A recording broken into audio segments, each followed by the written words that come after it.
Jonah 1. The word of the Lord came to Jonah son of Amittai. Go to the great city of Nineveh and preach against it, because its wickedness has come up before me. But Jonah ran away from the Lord and headed for Tarshish. He went down to Joppa, where he found a ship bound for that port. After paying the fare, he went aboard and sailed for Tarshish to flee from the Lord. Then the Lord sent a great wind on the sea, and such a violent storm arose that the ship threatened to break up. All the sailors were afraid and each cried out to his own God. And they threw the cargo into the sea to lighten the ship. But Jonah had gone below deck, where he lay down and fell into a deep sleep. The captain went to him and said, "How can you sleep? Get up and call on your God. Maybe he will take notice of us, and we will not perish." Then the sailors said to each other, "Come, let us cast lots to find out who is responsible for this calamity." They cast lots and the lot fell on Jonah. So they asked him, "Tell us, who is responsible for making all this trouble for us? What do you do? Where do you come from? What is your country? From what people are you?" He answered, "I am a Hebrew and I worship the Lord, the God of heaven, who made the sea and the land." This terrified them and they asked, "What have you done?" They knew he was running away from the Lord, because he had already told them so. The sea was getting rougher and rougher. So they asked him, "What should we do to you to make the sea calm down for us?" "Pick me up and throw me into the sea," he replied, "and it will become calm. I know that it is my fault that this great storm has come upon you." Instead, the men did their best to row back to land. But they could not, for the sea grew even wilder than before. Then they cried to the Lord, "O Lord, please do not let us die for taking this man's life. Do not hold us accountable for killing an innocent man, for you, O Lord, have done as you pleased." Then they took Jonah and threw him overboard, and the raging sea grew calm.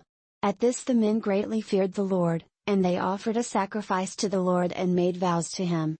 But the Lord provided a great fish to swallow Jonah, and Jonah was inside the fish 3 days and 3 nights. Jonah 2. From inside the fish Jonah prayed to the Lord his God. He said, "In my distress I called to the Lord, and he answered me. From the depths of the grave I called for help, and you listened to my cry. You hurled me into the deep, into the very heart of the seas, and the currents swirled about me, all your waves and breakers swept over me. I said, I have been banished from your sight, yet I will look again toward your holy temple. The engulfing waters threatened me, the deep surrounded me, seaweed was wrapped around my head. To the roots of the mountains I sank down, the earth beneath barred me in forever.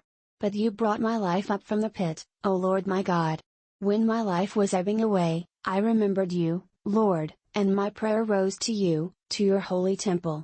Those who cling to worthless idols forfeit the grace that could be theirs.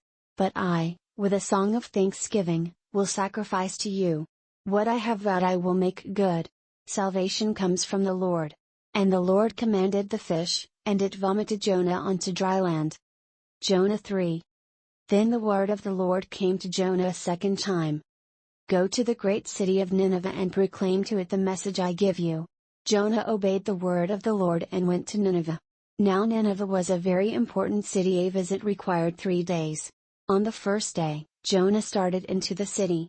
He proclaimed, 40 more days and Nineveh will be overturned. The Ninevites believed God. They declared a fast, and all of them, from the greatest to the least, put on sackcloth. When the news reached the king of Nineveh, he rose from his throne, took off his royal robes, covered himself with sackcloth and sat down in the dust.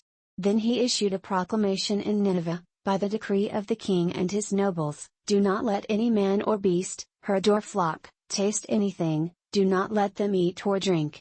But let man and beast be covered with sackcloth. Let everyone call urgently on God. Let them give up their evil ways and their violence. Who knows? God may yet relent and with compassion turn from his fierce anger so that we will not perish." When God saw what they did and how they turned from their evil ways, he had compassion and did not bring upon them the destruction he had threatened. Jonah 4.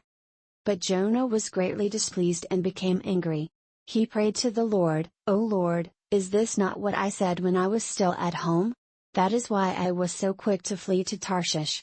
I knew that you were a gracious and compassionate God, slow to anger and abounding in love, a God who relents from sending calamity. Now, O Lord, take away my life, for it is better for me to die than to live." But the Lord replied, "Have you any right to be angry?" Jonah went out and sat down at a place east of the city. There he made himself a shelter, sat in its shade and waited to see what would happen to the city. Then the Lord God provided a vine and made it grow up over Jonah to give shade for his head to ease his discomfort, and Jonah was very happy about the vine. But at dawn the next day God provided a worm, which chewed the vine so that it withered.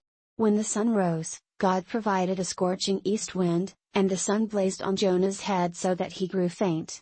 He wanted to die, and said, "It would be better for me to die than to live." But God said to Jonah, "Do you have a right to be angry about the vine?"